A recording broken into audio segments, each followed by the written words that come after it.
And that's when my son told me that I need to find a new job and that I'm not allowed to hang out or be friends with his friends anymore. So I told him, you need to find a new dad, and I stomped out. And then I went outside, grabbed his bike, just pissed on it, and broke it apart, and I left.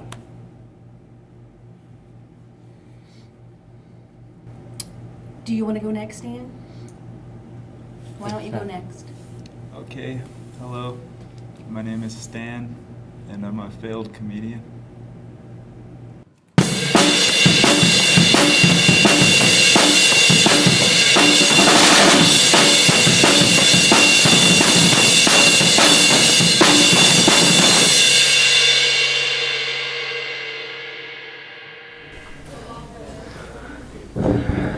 Self-checkout. Have you seen these self-checkouts?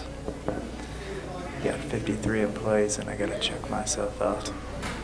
What's next? I mop the floor.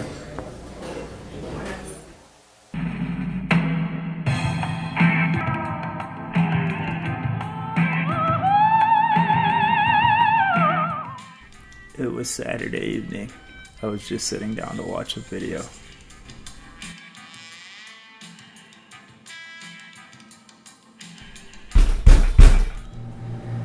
"8 years ago, I heard a similar knock at my door. It was Ed McMahon from Publishers Clearinghouse. He had a giant check. My lucky day, or so I thought. Halfway through Ed's spiel, he keels over from a massive heart attack. They rushed him away in an ambulance, but the check remained. I immediately took it to my bank to try and cash it. They said they don't accept giant paper checks. I called Ed's office and he told me to fuck off. Long story short, I'm walking around with a giant check and a restraining order from Ed McMahon.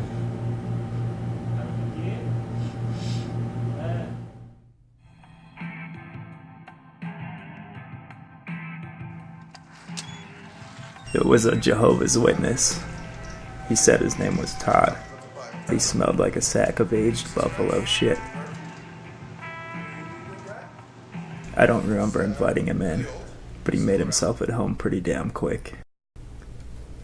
He didn't have much to say about God or the church, but he was certainly big into the Bourne trilogy. In all actuality, the book of Genesis, the first book of the Bible, it really describes 3 movies. Dude, they sent me to kill Wombosi.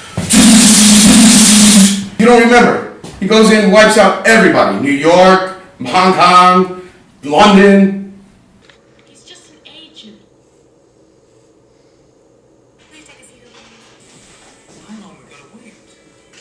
Mr. Boogaloo's a very busy man.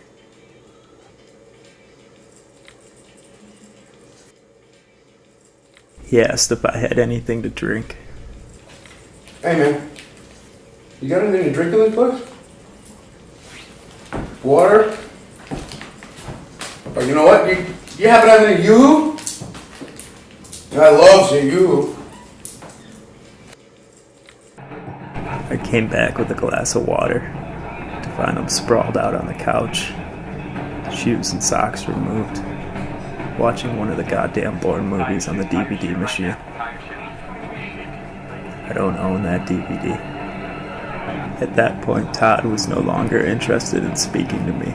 Tie your shoe right now. Tie your shoe. Well, Todd, I think I'm gonna hit the hay.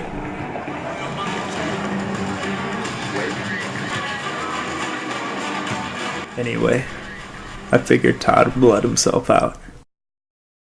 I don't often accommodate house guests. The last time I entertained company, it was a particularly vicious family of vampire bats. After the emergency rabies treatment, the doctor put his arm around my shoulder and broke me a bit of more bad news. Diabetes, he says. Both kinds. Medically, it shouldn't even be possible. The doctor called the police and they slapped me with a $500 ticket for harboring illegal wildlife.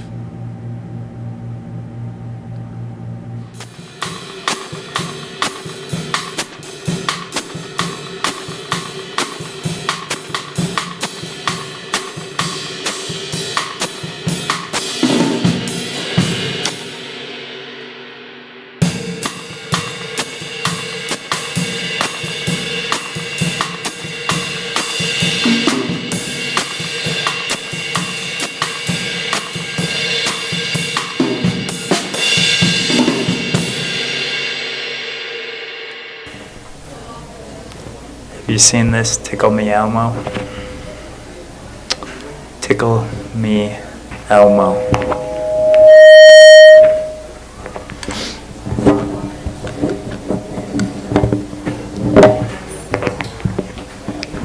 No thank you. I won't be tickling anyone today. And you can keep your hands to yourself, Elmo.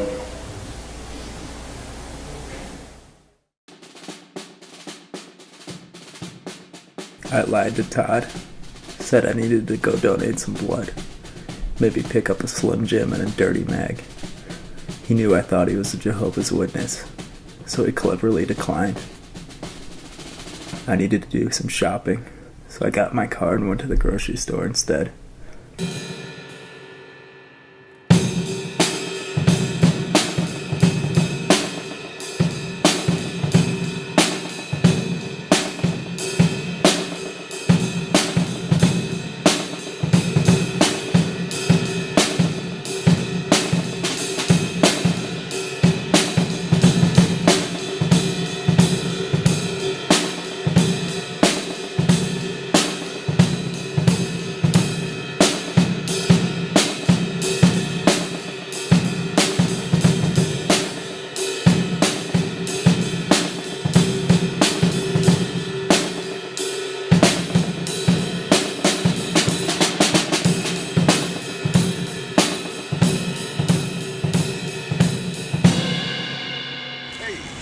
So, definitely let me know if you want to learn more about Jesus or any of that other spiritual crap.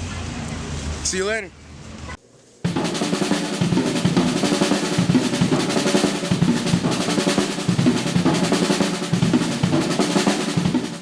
As I'm figuring out that I paid for Todd's trash, I hear a distinct cough from the other room.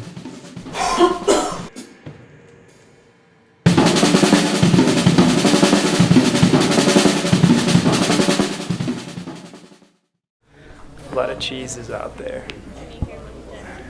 A lot of cheeses. Limburger.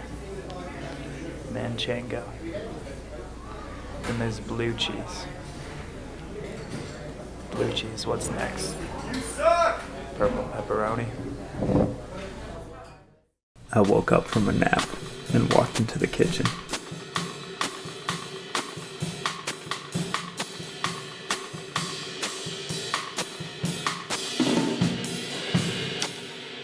Todd had made an elaborate multi-course brunch for himself, using all of my groceries. I had to clear my head, so I decided to go for a drive. But when I went outside, my car was gone. The hell with it, I thought, and I headed to the bus stop.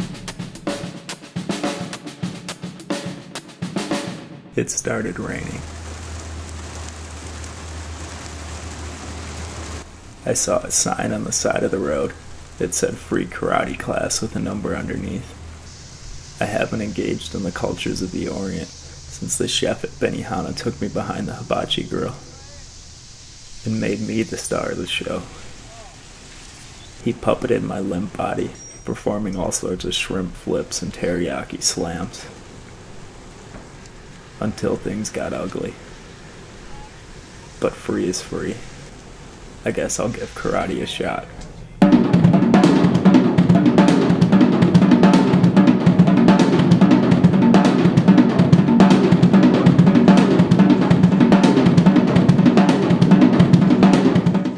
I hate alleys.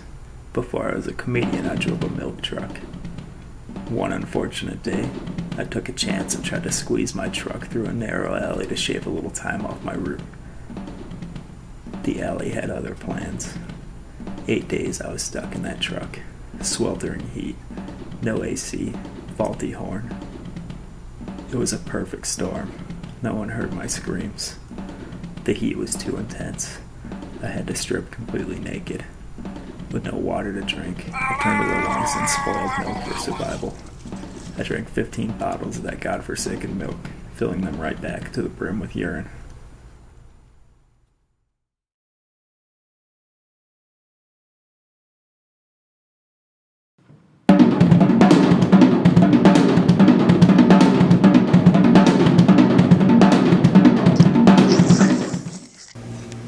Turns out he wasn't really a karate master. Just a crafty pervert with a gi and a sign on the side of the road. I didn't break any bricks with my bare hands that day. But for one fleeting moment, somebody loved me. So what do you make of that? Huh? Never mind. Can I at least take the rest of the donuts? No.